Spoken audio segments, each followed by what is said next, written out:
Welcome back to another episode of Uncut with Square Yards. I am your host Shruti Kailash, and today we are discussing as to how the uncertain nature of COVID is impacting the real estate sector in the country. Is there a revival on the cards anytime soon? Let's find out. To discuss the same, we are joined by Mr. Praveen Jain, Vice Chairman Naredco and CMD Tulip Infratech. Thank you so much for joining us, sir. Welcome to the show. To start the conversation, I would like to begin with जो अभी सबके दिमाग में जो अभी topic चल रहा है वो यही है कि रियल एस्टेट सेक्टर जो है वो पोस्ट कोविड एरा में how do you expect it to bounce back? Covid का इम्पैक्ट अभी ये मालूम नहीं ये वैक्सीन कब तक आएगी और ये सिचुएशन कब तक ठीक होगी। अगर मैं इसमें कंस्ट्रक्शन की बात करूँ, इसको हम फेजेस में बांटते हैं कि सेल कैसा रहेगा, कंस्ट्रक्शन कैसा रहेगा, प्रोजेक्ट की डिलीवरी के बारे में अगर बात करें। कंस्ट्रक्शन में अभी जो साइट्स पर लेबर थी वो 90% लेबर वापस जा चुकी है अपने विलेज के लिए और 10% 20% लोग काम कर रहे हैं। ओके। तो मुझे लगता है कि रेरा ने भी टाइम दिया है हमको 6 महीने का, कि 6 महीने जो गवर्नमेंट को लगता है कि 6 महीने प्रोजेक्ट डिले होंगे, जबकि हमने बोला था कि 1 साल से ज़्यादा प्रोजेक्ट सारे होंगे वो जो डिले होंगे। तो 6 महीने गवर्नमेंट ने अभी एक्सेप्ट किया और उसमें एक्सटेंशन दे दिए 6 महीने टाइम की। और मुझे लगता है कि अब जैसे अभी सिनेरियो बन रहा है, लेबर शायद वापस आना चाहती है, अब उसका ट्रेन का क्या रहेगा, या वापस आने के बाद क्वारंटीन करना पड़ेगा उनको या नहीं करना पड़ेगा। डेवलपर्स को भी थोड़ा डर है इस बात का।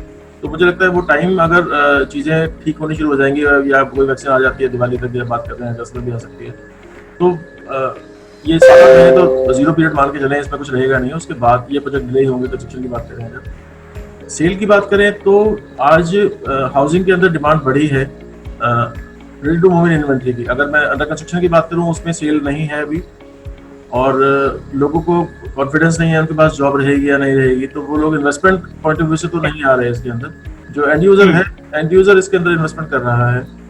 और घर, क्योंकि लोगों को लगता है जब सबसे सेफ जगह अगर कोई इन्वेस्टमेंट की या रहने के लिए, मतलब आदमी की किराए पे ना रह के, किराए में लोगों को दिक्कत भी आई, लोगों ने किसी ने बोला मकान खाली कीजिए, किसी ने कुछ और। रेट ऑफ इंटरेस्ट भी हाउसिंग लोन के डाउन आए हैं। तो जो रेडी इन्वेंट्री है उसका बायर है बाजार में, बट अंडर कंस्ट्रक्शन का बायर अभी नहीं है। वो कॉन्फिडेंस आने में वापस थोड़ा टाइम लगेगा। कोविड सब कुछ क्लियर होने के बाद भी शायद 6 महीने 8 महीने और लगेंगे लोगों के अंदर कॉन्फिडेंस वापस आने के। कंज्यूमर डिमांड की बात करी, coming to that was my next question कि जो लॉन्चेस हैं वो ड्रास्टिकली, अगर you know read across reports, drastically launches across all cities काफी कम हो गए हैं and developers as you said are concentrating on completing the projects. तो आपको क्या लगता है इससे जो डिमांड सप्लाई का जो डायनामिक्स है वो कैसे चेंज होगा मार्केट में, and will that also add to the end user demand? अगर डिमांड सप्लाई की बात करें, पिछले 2-3 सालों से जो रुके हुए प्रोजेक्ट हैं, ज्यादा डेवलपर्स के ऊपर प्रेशर उन्हीं को पूरे करने का है। आप ये सिर्फ अभी 3 महीने की बात ना करें, अगर हम पिछले 3 साल की बात करें तो आप देखेंगे कि 3 साल पहले तक जितने लॉन्चेस हर साल हर महीने हुआ करते थे, हर क्वार्टर में हुआ करते थे, पिछले 3 साल में उतने लॉन्चेस नहीं हुए। जब से रेरा आया है, रेरा आने के बाद डेवलपर्स के ऊपर प्रेशर है, पहले पुराने प्रोजेक्ट पूरे करें, उसके बाद नए प्रोजेक्ट की बात करें। तो लॉन्चेस अगर हम बात करें तो कोई भी प्रोजेक्ट का साइकिल 4 से 5 साल का होता है, ऐसा नहीं है कि वो 3 महीने 6 महीने का साइकिल नहीं है। और कोविड की वजह से जो पाइपलाइन में थे भी, जो चाहते थे कि हम प्रोजेक्ट को लॉन्च करेंगे, तो मुझे लगता है वो 1 साल डिले करेंगे। अभी वो राइट टाइम नहीं है लॉन्च करने का प्रोजेक्ट को, क्योंकि प्रोजेक्ट के अंदर, किसी भी प्रोजेक्ट के अंदर काफी बड़ी इन्वेस्टमेंट है और बायर से एडवांसेस में पैसा आता है, वो प्रोजेक्ट में लगता है। तो आज डेवलपर्स को भी कॉन्फिडेंस नहीं है कि अगर मैं प्रोजेक्ट आज कोई लॉन्च करता हूँ तो उसका रिस्पॉन्स कैसा आएगा बाजार में। हाँ, जो ऑलरेडी लॉन्च हो चुके हैं प्रोजेक्ट, उसके अंदर भी मैं मान के चल रहा हूँ कि 8 से 12 महीने का डिले आएगा। बट पुराने प्रोजेक्ट्स आज भी डेवलपर्स, मैं 3 साल पुराने प्रोजेक्ट की बात करूँ, दिल्ली एनसीआर में जो प्रॉब्लम है, नोएडा की, ग्रेटर नोएडा की, या मुंबई की एमएमआर की, या पूरे देश में जो डिलीवरी टाइम से नहीं हो पाई थी, तो आज सारा डेवलपर्स का फोकस यही है कि वो प्रोजेक्ट को टाइम से पूरा करें, और रेरा भी यही चाहता है।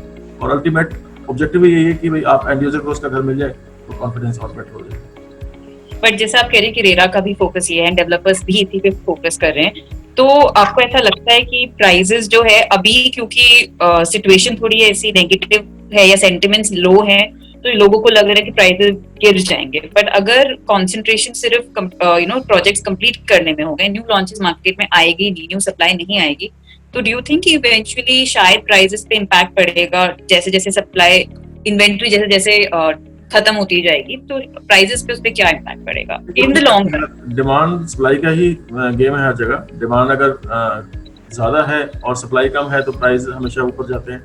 बट आज सिनेरियो ऐसा नहीं है। डिमांड तो है ही। डिमांड जो सरकार जो देश में है, जो हमारी पॉपुलेशन है, जो भी उतने घर हमारे पास नहीं है रहने के लिए, जो हाउसिंग फॉर ऑल का जो मोदी जी का टारगेट था कि 2020 तक 2022 तक हाउसिंग फॉर ऑल कंप्लीट होना चाहिए, तो डिमांड तो उसकी है। सप्लाई की अगर बात करें, वो टाइम से डिलीवरी जो नहीं हो पाई उसकी वजह से जो कॉन्फिडेंस लूज हुआ उसकी वजह से प्राइसेस नहीं बढ़ रहे। मैं मुझे नहीं लगता कि अगले आने साल वाले 1-1.5 साल के अंदर कोई प्राइस में ड्रास्टिकली चेंज आएगा, मतलब कोई प्राइस में अप्रिसिएशन होगा। बट कोई इसमें ये भी लगता कि जैसे पीछे एक दो बार हमने देखा कि कुछ लोगों ने बोला कि लोगों को लगता है बायर्स को कि प्राइस डाउन आएंगे। डाउन इसलिए नहीं लगता मुझे आने का रीजन कि 2012 में प्रॉपर्टी की प्राइस एक पीक पर था। उस टाइम जो रेट थे प्रॉपर्टी के, आज 2012 से लेकर अगले 8 साल की बात करें तो एस्केलेशन तो हर चीज में है। अगर जो इन्फ्लेशन रेट मान के चले 4-5% का इन्फ्लेशन है हमारे देश में, तो 40%, अगर पिछले 8 साल की बात करें तो 40% इन्फ्लेशन हो गया। तो अगर आज भी प्रॉपर्टी देखें 2012 के रेट पर ही अवेलेबल है या उससे डाउन ही है 10-15%, 20%, तो वो मतलब मुझे नहीं लगता आगे कोई चांसेस ऐसे हैं। अगर आज नया कोई प्रोजेक्ट, जैसे हम बात कर रहे हैं कि नया प्रोजेक्ट कोई डेवलपर लेके आता है, तो जो पुराने प्रोजेक्ट पे डेवलपर काम कर रहा है उसमें वाइबिलिटी उतनी नहीं है कि आज नया प्रोजेक्ट पे लेके जाता है। Land cost plus approval cost plus construction cost आज उससे कम दाम पर अवेलेबल है चीजें।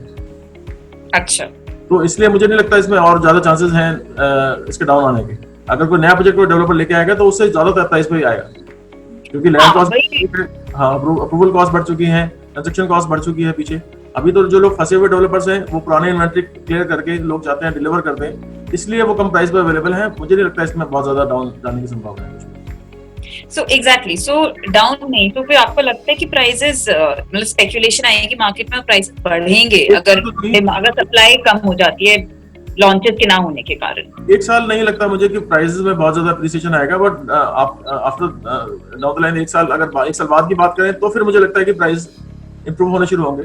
और ये जैसे हम लोग पिछले 3-4 साल से बात करते आ रहे हैं कि राइट टाइम है, मुझे लगता है ये भी टाइम अच्छा है प्रॉपर्टी बाइंग करने के लिए। But ready to move in में जो एंड यूजर के लिए बेटर ये है कि वो तैयार प्रॉपर्टी को इन्वेस्टमेंट करें और तैयार प्रॉपर्टी में जाएं, बजाय इसके कि अंडर कंस्ट्रक्शन में जाएं। So basically you are saying कि end user market ही है अभी as of now, right? जैसे आपने बात करी थी अभी रेरा की, कि रेरा में एक्सटेंशन मिला है कंस्ट्रक्शन कंप्लीट करने के लिए। तो from the as a representative of NAREDCO, जो गवर्नमेंट ने जो पैकेजेस इंसेंटिव ऑफर करे थे रियल एस्टेट सेक्टर के लिए, उसके लिए आप सहमत हैं या और देखिए, इसमें लगता है 2-3 चीजें गवर्नमेंट को और करनी पड़ेंगी। एक तो हमने गवर्नमेंट को बोला था वन टाइम रीस्ट्रक्चरिंग कर दें, क्योंकि पीछे क्या हो रहा है कि जिन लोगों ने लोन लिया हुआ है प्रोजेक्ट के लिए, आज इनफ्लो नहीं है और आउटफ्लो है उसके अंदर। मतलब आज पैसा कहीं से आ नहीं रहा और प्रोजेक्ट को कंप्लीट करने के लिए पैसा लगेगा, तो पैसा नहीं आने की वजह से बैंक को इंटरेस्ट भी सर्विस नहीं हो पा रहा है या EMI नहीं जा पा रही है। तो एक बार वन टाइम रीस्ट्रक्चरिंग की हमने बात की थी, हमने फाइनेंस मिनिस्टर को रिक्वेस्ट भी भेजी थी इस बात के लिए। एक हमने कहा था कि रुके हुए प्रोजेक्ट जो हैं उनको पूरा करने के लिए इन्होंने एक फंड बनाया है 25,000 करोड़ रुपए का। उसके अंदर डिस्बर्समेंट नहीं हो पा रही है, तो वो डिस्बर्समेंट होना बहुत जरूरी है। अगर वो डिस्बर्समेंट टाइम से हो जाती है तो मुझे लगता है कि वो प्रोजेक्ट पूरे हो पाएंगे। तो तीसरा हमने कहा था एंड यूजर को कुछ हम बेनिफिट और दें। रेट ऑफ इंटरेस्ट कम हो रहे हैं बट बैंक हाउसिंग लोन का इंटरेस्ट उतना कम नहीं कर रहे हैं, जबकि RBI ने रेट भी डाउन किया है। उसके बाद इसका बेनिफिट एंड यूजर को नहीं जा रहा। तो rate of interest housing loan के लिए हमने कहा था कि 6% के आसपास होने चाहिए। और कोविड के टाइम पर ऐसा कुछ सिनेरियो, जो ये महामारी फैली है, ऐसे टाइम पर एंड यूजर को प्रमोट करने के लिए हम जो स्टैम्प ड्यूटी है उसके अंदर हम लोग कुछ रिलीफ दें, उनको बोलें कि चलो आपको स्टैम्प ड्यूटी वेव कर रहे हैं या 1% या 2% दे रहे हैं स्टैम्प ड्यूटी। तो ये बेशक चाहे 1 साल के लिए करें या 1.5 साल के लिए करें, तो उससे काफी इम्पैक्ट आएगा। मुझे लगता है गवर्नमेंट, हमने रिकमेंडेशन दी है स्टेट गवर्नमेंट को भी, सेंट्रल गवर्नमेंट को भी, और मुझे लगता है कुछ काम होगा। ठीक है। Then again coming back to the dynamics of the market, आपको क्या ऐसा लगता है कि मार्केट में कंसोलिडेशन देखने को मिलेगा? कि डू यू थिंक जो स्मॉलर प्लेयर्स हैं वो शायद एस्टैब्लिश्ड प्लेयर्स के साथ कोलैबोरेशन में आके कंटिन्यू करेंगे, या आपको लगता है कि over a period of time छोटे प्लेयर्स भी सर्वाइव कर जाएंगे? छोटे भी करेंगे मुझे लगता है, बट कंसोलिडेशन चल रहा है। पिछले 2-3 साल में काफी लोग जो बड़े प्लेयर्स हैं वो आ गए हैं। जिन लोगों ने ज्यादा स्ट्रेस में थे, जो लोग या ओवर ट्रेडिंग की हुई थी, जो मैनेज नहीं कर पा रहे हैं, संभाल नहीं कर पा रहे हैं, वो अपने स्ट्रेस को अपने रेरा भी ये चाहता है कि जो प्रोजेक्ट अगर वो डेवलपर पूरा नहीं कर पा रहा तो या तो आरडब्ल्यू बन जाए और आरडब्ल्यू टेक ओवर कर ले, या कोई नया डेवलपर आ जाए। तो मुझे लगता है ये क्लीनिंग तो चल रही है अभी, अगले 2-3 साल में लगेंगे इसको, बिल्कुल मार्केट क्लीन हो जाएगी। 2-3 साल में आप कह रहे हैं कि छोटे प्लेयर्स भी सरवाइव कर जाएंगे? हाँ हाँ कर जाएंगे, और बट अब जो सर्वाइव करेंगे भी ओवर ट्रेडिंग नहीं करेंगे। मतलब लोगों को समझ आ गया कि भाई आज पहले क्या होता था, एक टाइम था कि एंड यूजर भी ऐसे था, एंड यूजर को लगता था कि एक प्रॉपर्टी, 2 प्रॉपर्टी में इन्वेस्टमेंट कर दो, एक के अंदर एप्रिसिएशन हो जाएगा, दूसरी प्रॉपर्टी फ्री हो जाएगी। या डेवलपर्स को भी लगता था ठीक है रोज प्रॉपर्टी बिक रही है, डिलीवरी की तरफ ध्यान नहीं था। तो वो सब चीजें खत्म हो जाएंगी अगले, अब वैसे भी कम हो गई है पिछले 2-3 साल के अंदर, आने वाले टाइम के अंदर वो चीजें क्लियर हो जाएंगी, खत्म हो जाएंगी। वो सिर्फ वही जो काम करना चाहते हैं इंडस्ट्री में। ओके, सो अब जैसे कोविड के बाद जो कंस्ट्रक्शन साइट्स होंगे वहां पे, जैसे आपने कहा लेबर्स इतने नहीं है, लेबर्स हैव गॉन बैक, तो ऑब्वियस सी बात है कि डेवलपर के एंड से कॉस्ट थोड़ा सा, इनपुट कॉस्ट थोड़ा और बढ़ेगा in terms of safety measures, hygienic site visit में भी उनको काफी पैसा लगाना पड़ेगा टू मेक श्योर कि जो कस्टमर्स हैं, उनके खुद के एम्प्लॉयज हैं, वो सेफ रहे। लेबर्स के लिए प्रोबेबली उनको ज्यादा ऑन साइट फैसिलिटीज देनी पड़ेगी। ये जो एक्सपेंसेस हैं, ये आपको लगता है बहुत ज्यादा डिफरेंस लाने वाला है, या you think this is manageable? देखिए हमने बात की थी रेरा में कि जो देखिए सेफ्टी से तो बहुत ज्यादा मुझे नहीं लगता उसका इम्पैक्ट आएगा, सेफ्टी की कॉस्ट बहुत ज्यादा नहीं है। या जो बाकी जो अब प्राइसेस इंक्रीज हो गए हैं पिछले 6 महीने 1 साल के अंदर, या सीमेंट प्राइस काफी बढ़ गया है, पहले जो सीमेंट का रेट था 40-50% इंक्रीज हो गया, या स्टील के रेट इंक्रीज हो गए, उसका बहुत बड़ा इम्पैक्ट है। तो हमने गवर्नमेंट को बात लिखा भी था पीछे, रेरा को भी लिखा था कि एक प्राइस इंडेक्स होना चाहिए, उससे ज्यादा अगर प्राइस बढ़ता है तो डेवलपर बेयर नहीं कर सकता। बट वो अभी रेरा ने माना नहीं इस बात को। मुझे लगता है उसका डिसीजन अभी एंड यूजर के फेवर में ही है, बट आने वाले टाइम के अंदर कुछ चीजें और ट्रांसपेरेंट होंगी। क्योंकि अगर आज मैं प्रॉपर्टी को आपको बेच रहा हूँ, आज मैं अपनी कॉस्ट आज मान के चल रहा हूँ कि मैं मानता हूँ कि 5% एस्केलेशन होगा साल का, 7% एस्केलेशन होगा, अगर वो 5 की जगह 15-20% हो जाता है या 40% हो जाता है, तो वो कोई बेयर नहीं कर पाएगा। तो वो कहीं ना कहीं फिर आदमी क्वालिटी में कम्प्रोमाइज करेगा, किसी चीज में कम्प्रोमाइज करेगा। तो वो ट्रांसपेरेंसी आ रही है धीरे धीरे, मुझे लगता है आने वाले टाइम में हो जाएगी। बट अभी तो रेरा इसके लिए मना करता है, रेरा कहता है कि नहीं, वो बायर डेवलपर को ही बेयर करना है कॉस्ट। अच्छा, okay, right. So talking about the buyer sentiments and जो बाइंग ट्रेंड है, आपको क्या लगता है कि कोविड के वजह से जो होम बाइंग प्रेफरेंसेस हैं लोगों के, जैसे पहले हम देखते थे अधिकतर 2 BHK सबसे ज्यादा डिमांड में रहते थे, एंड अपार्टमेंट ठीक है, डिमांड तो थी ही, बट अब ऐसा सुनने को मिल रहा है कि कोविड की वजह से लोग गेटेड कम्युनिटीज में ज्यादा बाय करना प्रेफर करेंगे। ऑल्सो जो बड़े घर हैं उसके लिए ज्यादा शायद प्रेफरेंस बढ़े, या ये ट्रेंड अभी चलेगा, या ये बस अभी कोविड का डर है तो लोगों का ये टेम्पररी ट्रेंड? देखिए मैं बात करूँ आज की तारीख सबसे ज्यादा डिमांड जो है ना, अफोर्डेबल हाउसिंग की डिमांड सबसे ज्यादा है। किसी भी एरिया में बात करें, अगर हम जैसे गुड़गांव की बात भी करें, गुड़गांव में सबसे ज्यादा अगर डिमांड आज अगर कोई प्लान करते हैं अफोर्डेबल हाउसिंग का, 5 एकड़ में करीब 750 घर बनते हैं, तो 2 महीने में पूरी 100% सेल हो जाती है। अगर आप प्रीमियम हाउसिंग में जाए, लग्जरी हाउसिंग में जाए, तो उसकी डिमांड उतनी नहीं है, उसके प्रोजेक्ट भी कम है। बट आने वाला टाइम मुझे लगता है अफोर्डेबल हाउसिंग का ज्यादा है। मैं ये नहीं कह रहा कि इसका मतलब प्रीमियम हाउसिंग बिकेगी नहीं, बट आज कम टिकट साइज का बायर ज्यादा है बाजार। सॉरी, कम प्राइस के बायर्स ज्यादा हैं। 2 बेडरूम। अच्छा, आपके बजट जो है वो लोगों का लिमिटेड होगा। ओके, तो फिर ये जो अभी हर जगह सब ये चर्चा चल रही है कि लोग बड़े घर प्रेफर करेंगे, अब कोई बड़ा घर प्रेफर करेगा तो ऑब्वियसली लोगों को अपना बजट भी बढ़ाना ही पड़ेगा, राइट? तो आपको नहीं लगता this trend will stay on? आपको लगता है ये टेम्पररी है, ये वापस people will, I mean basically affordable? बड़े घर का मुझे नहीं लगता आज भी, जैसे आप बता रहे हैं कि बड़े घर की डिमांड ज्यादा आई है, ऐसा नहीं है आज। हाँ वो ठीक है कि अगर कोई 2 BHK में रहता है तो वो सोचता है कि एक बेडरूम मेरा अपने ऑफिस के लिए होना चाहिए, 3 BHK में, बट वो बजट का मतलब ये है कि अफोर्डेबल हाउसिंग कैटेगरी के अंदर लोग घर खरीदना प्रेफर कर रहे हैं। अफोर्डेबल हाउसिंग कैटेगरी के अंदर कैप है कि भाई आप 4000 रुपए स्क्वायर फीट में बना के बेचना पड़ेगा, इससे ज्यादा नहीं प्रॉफिट ले सकते आप। और उसके अंदर फैसिलिटीज भी उतनी नहीं है जितनी जो प्रीमियम हाउसिंग के अंदर मिलती है। तो लोग प्रीमियम हाउसिंग की जगह बजट हाउसिंग में जा रहे हैं।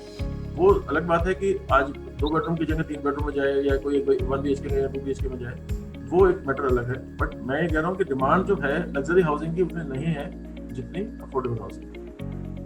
अच्छा, ओके, अगर हम बात करें तो ठीक है। तो अगर हम यही स्पेसिफिक पॉइंट उठाए जो लग्जरी हाउसिंग की आप बात कर रहे हैं, be connected to the Gurgaon market specifically, हमने हमेशा देखा है कि गुड़गांव मार्केट जो है कंपेयर टू से नोएडा, इंक्लिनेशन थोड़ा सा लग्जरी या मिड सेगमेंट की तरफ रहा है, upper mid segment rather than affordable, unless and वो particular project affordable housing segment के अंदर फॉल करे. Usually Gurgaon has been a luxury driven market. तो अब इस प्रेजेंट सिचुएशन में जैसे आप कह रहे हैं कि लोगों के एक्चुअली इनकम भी अनसर्टन हो गई है एंड आप कह रहे हैं कि डिमांड भी अफोर्डेबल की तरफ से, तो इसका गुड़गांव मार्केट पे क्या इफेक्ट पड़ेगा? देखिए, जो मिड सेगमेंट की बात करें या लग्जरी की बात करें, उसकी डेफिनेशन जो है ना बड़ा मुश्किल है. अगर गुड़गांव की स्पेसिफिक बात करता हूँ मैं, आज लग्जरी की मतलब अगर गुड़गांव में बात करें, गोल्फ कोर्स रोड के ऊपर एक रालिया और मैग्नोलिया करके दो प्रोजेक्ट हैं हाँ जिसमें जी. अपार्टमेंट 20 करोड़ रुपए का है. आप उसको लग्जरी मानेंगे, या जो 5 करोड़ का अपार्टमेंट है उसको भी लग्जरी मानेंगे, या 2 करोड़ के अपार्टमेंट को लग्जरी मानेंगे. तो लग्जरी की जो डेफिनेशन है ना, वो मतलब, या मिड सेगमेंट की बात करें, 60 लाख रुपए से मिड सेगमेंट शुरू हो जाता है, 60-70 लाख रुपए से, और 3-4 करोड़ रुपए तक लोग उसी मिड सेगमेंट मानते हैं कि वो उसी रेंज में आता है. तो ये रेंज इतनी बड़ी है कि मतलब ये डिफाइन कर पाना. बट हाँ, आज जो बायर है, अगर अफोर्डेबल को छोड़ दें, अगर अफोर्डेबल के बाद 60-70 लाख रुपए से लेकर 1.5 करोड़ रुपए तक की प्रॉपर्टी का बायर सबसे ज्यादा है. नंबर्स की अगर बात करें, जितनी ट्रांजेक्शन होती हैं, तो एक 5 करोड़ का अपार्टमेंट या 15 करोड़ का अपार्टमेंट वर्सेस अगर मैं 1 करोड़ के अपार्टमेंट की बात करूं, तो वो नंबर ज्यादा बिकते हैं. Right, right. So, as a developer, not as a representative merit को, अगर हमें as a developer अगर आप बात करें, तो आपने क्या प्लानिंग करी है नेक्स्ट से 6 months और next 1 year with respect to आपके प्रोडक्ट ऑफरिंग्स की आपको लगता है कि डेवलपर्स एज अ फ्रेटर्निटी अपने प्रोडक्ट ऑफरिंग्स थोड़ा सा चेंज करेंगे क्योंकि शायद बायर डिमांड डिफर हो सकता है with respect to Gurgaon market and as a whole? देखिए, हम लोगों ने तो डिफरेंट पैटर्न में काम कर रहे हैं. एक तो हम जीरो डेट कंपनी है, डेट हमने कभी लिया नहीं. दूसरा, ये पहले हम लोग बेचते थे कि जब प्रोजेक्ट लॉन्च किया तब सेल शुरू कर दी. अब हम ये मान के चल रहे हैं कि प्रोजेक्ट हमारा बिके या ना बिके, हम एक टाइम लिमिट है, जो टाइम शेड्यूल हमने रेरा में रजिस्टर करवाया हुआ है, उस टाइम के अंदर कंप्लीट कर देंगे. हम अनसोल्ड इन्वेंट्री, जो पुरानी अनसोल्ड इन्वेंट्री है, जो रेडी प्रोजेक्ट हैं, वो बेच रहे हैं और नए प्रोजेक्ट को तैयार कर रहे हैं. बहुत कम डेवलपर हैं जो अपनी कॉस्ट मतलब सेल्फ फाइनेंसिंग से पूरा प्रोजेक्ट को तैयार कर दें और उसके बाद सेल करें. तो हम उसी पे काम कर रहे हैं कि अगर प्रोजेक्ट नहीं भी बिकेगा तो प्रोजेक्ट फाइनेंसिस की वजह से बीच में रुकेगा नहीं. तो लोगों को ये लोग ट्रस्ट कर सकते हैं ट्यूलिप के ऊपर कि भाई आप प्रोजेक्ट अगर हमने लिया है तो टाइम से डिलीवरी हो जाएगी. और जो कोविड की जो चीज़ें हैं, जैसे अब हम वो अभी हमने पीछे जनवरी में प्रोजेक्ट लॉन्च किया था ट्यूलिप येलो के नाम से. उसके अंदर माइनर चेंजेस किए हैं जो कोविड से अब सीखने को मिला है कि वो सैनिटेशन का प्रॉपर, या जो जब आप मूव करते हैं बिल्डिंग के अंदर या प्रोजेक्ट के अंदर, तो आपको कैमराज लगे हैं, वो इस तरह के कैमराज लगा दें कि आपका टेम्परेचर कंट्रोल हो जाए, वो बता दे कंट्रोल रूम को, हाँ जी ये लोग बीमार हैं या नहीं है. वो इस तरह की चीज़ें हैं कुछ हमने इसमें इंट्रोड्यूस की हैं. जब या फिर लिफ्ट के बटन है, वो अपने ऐप के ऊपर आगे मोबाइल से अपना लिफ्ट बटन फ्लोर दबाया और उसी फ्लोर पे जाके. ओके. एंड ये जो ट्रेंड आपने बोला, ये आपको ऐसा लगता है कि एज अ सेक्टर लोगों ने, डेवलपर्स ने अपनाया है, जो जो projects may be just 3 months या 6 months अवे फ्रॉम कंप्लीशन है, आपको लगता है डेवलपर्स ऐसे जो मेजर आपने लिया है अपने प्रोजेक्ट में, developers are doing that throughout, कि वो लोग थोड़ा डिजाइन चेंज या जो भी सेफ्टी पर्पस से जो भी चेंजेस इनकलकेट करने हैं वो डेवलपर्स कर रहे हैं? मुझे देखिए, मेरा ये मानना है कि जो भी अपने आप को अपग्रेड नहीं करेगा या तो बाजार से बाहर, मार्केट से बाहर हो जाएगा. आपको हमेशा मतलब अपग्रेड तो करना पड़ेगा. पहले कंस्ट्रक्शन करते हम लोग, जैसे मैं ट्यूलिप की बात कर रहा हूँ, हम लोग जो कंस्ट्रक्शन करते थे, नॉर्मल जो ब्रिक वर्क बनता था, उसमें 2 तरफ प्लास्टर होता था, वो बहुत गंदगी भी बहुत बचती थी और उस टाइम बहुत था और बहुत सारे मल्टीपल एजेंसीज इन्वॉल्व थी. आजकल वो माई शटरिंग के अंदर पूरा कंक्रीट की बिल्डिंग बन रही है, वॉल्स भी कंक्रीट की और बिल्कुल नीट एंड क्लीन है, स्ट्रेंथ ज्यादा है उस बिल्डिंग की. तो सभी लोग अपग्रेड कर रहे हैं धीरे धीरे. मुझे लगता है कि अपग्रेड करना पड़ेगा लोगों को. कोई आज करेगा, कोई 2 साल बाद करेगा, कोई 3 साल बाद करेगा, बट सबको मार्केट में अगर सर्वाइव करना है, लोगों को कंपटीशन इतना है, तो मुझे लगता है तो करना ही पड़ेगा आने वाले टाइम में. सो बेसिकली हम ये कह सकते हैं कि कोविड ने बेसिकली उसकी शुरुआत कर दी एक चेंज की, जो अब लोगों को धीरे धीरे एक्सेप्ट करना पड़ेगा, राइट? हाँ बिल्कुल. ये तो हमेशा समय कुछ ना कुछ सिखाता रहता है हर इंसान को, सीखना भी चाहिए. Right, right. Sir, so as a closing remark, आप मुझे बताइए कि एज एन एंड यूजर जो प्रॉपर्टी में इन्वेस्ट करना चाह रहा था, आपको लगता है जैसे दिवाली जो लास्ट क्वार्टर होता है, that is suppose to be the most important real estate sector के लिए, डेवलपर्स के एंड से भी एंड कस्टमर के एंड से भी, तो आपको लगता है कि लास्ट क्वार्टर में we will be in a situation, अभी कोविड ऐसा है कि किसी को कुछ पता नहीं, इट्स वेरी अनसर्टेन, तो is it safe to say कि दिवाली में बाउंस बैक करेगा रियल एस्टेट, या इस टाइम कोई दिवाली नहीं है रियल एस्टेट? देखिए मुझे पता नहीं अभी तो क्या सिनेरियो रहेगा। मुझे जैसे टीवी में देखते हैं या फिर न्यूज़ पर देखते हैं, उसमें लगता है कि अगस्त सितंबर में अगर वैक्सीन आ जाएगी तो मुझे लगता है जिस दिन वैक्सीन आ जाएगी उसके 1 महीने में सब चीज़ें खत्म हो जाएंगी, लोग घर से बाहर निकलना शुरू कर देंगे। तो मुझे लगता है दिवाली बेटर होना चाहिए, और अगर ये किसी वजह से डिले हो गया तो हो सकता है फिर जनवरी में इसका इम्पैक्ट वापस बाउंड तो आप like on a safer side कितना टाइम आप लेके चलेंगे जब हम कह सकते हैं कि रियल एस्टेट वापस बाउंस बैक कर जाएगा? 6 महीने, ये साल तो मुझे नहीं लगता बहुत अच्छा होगा, बट हाँ नेक्स्ट ईयर जो अच्छा होना चाहिए। तो from an end user perspective या जो अपना पैसा लगाना चाहता है, आपको लगता है कि this is the right time? Next year शायद प्राइसेस वापस शूट अप कर जाएं, अभी प्राइस फिर भी developers are willing to negotiate. हाँ नहीं, ये राइट टाइम है बिल्कुल। बायर्स मार्केट है। और जब आप घर खरीदते हैं, देखिए मेरा ये मानना है कि जब भी आप प्रॉपर्टी खरीदने जाएंगे तो वो जिस टाइम खरीदेंगे तब सस्ती है, जिस दिन खरीद चुके होंगे उसके बाद वो महंगी है प्रॉपर्टी। जो लोग सोचते रहते हैं वो प्रॉपर्टी खरीद नहीं पाते कभी भी, और ये बिल्कुल सच्चाई है।